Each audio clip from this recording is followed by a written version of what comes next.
না, আমার কাছে মনে হয় কলকাতা ইন্টারন্যাশনাল ফিল্ম ফেস্টিভ্যাল ৩১ বছর, এবং আমি গত ৩১ বছর ধরে আমার মনে পড়ছে না যে কোনো বছর এরকম পরিস্থিতি আমি এখানে আসিনি।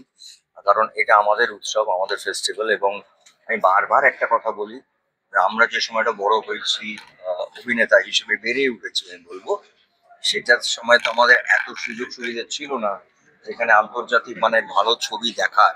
এখন অনেক অনেক অ্যাভেলেবিলিটি বেড়ে গেছে, কারণ ওটিটির জন্য অন্য অন্য ইয়েতে নানান রকম অ্যাপ তৈরি হয়েছে, যেখানে মুভি বলে একটা অ্যাপ আছে যেখানে আন্তর্জাতিক ছবি দেখানো হয়।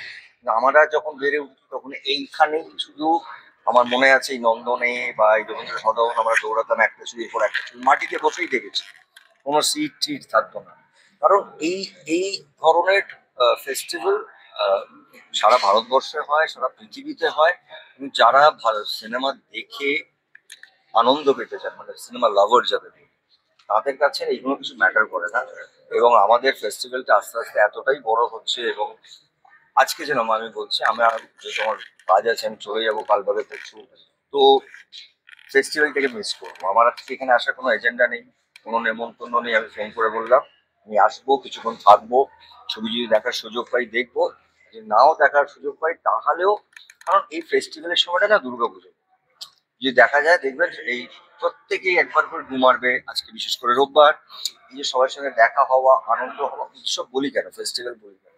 এবং এটা আমাদের একটা খুব প্রাউড মুভমেন্ট, যেটা আমাদের কাছে একটা সবারই জন্য একটা ভালো লাগার সময়। একটাও ছবি দেখার প্ল্যান আছে আজকে? আমি আসলে গত পরশুদিন একটা ছবি দেখে না, তার আমার আমি ছবিটা আমার প্রায় 11-12 বার দেখা। তাহলেও বলছি কোন আমি ছবিটা দেখলে? আমি প্রিয়াতে গিয়ে সেদিন ভেবেছিলাম কিছুক্ষণ দেখবো, অরণ্যের দিন রাত্রে দেখে পুরোটাই দেখতে হয়েছে। আমার এখনো তার ভোটটা কাটেনি। তবে আমি জানি না এর পরের ছবিটা যদি সময় পাই, কালকে আমি পারবো না, কারণ আমার চলে যেতে হবে কাজের জন্য। কিন্তু আমি সময় পেলে এর পরের ছবিটা দেখবো, যদি না কোনো সিটকে কাউকে না সরিয়ে দাঁড়িয়ে যদি দেখতে পারি তাহলে দেখবো।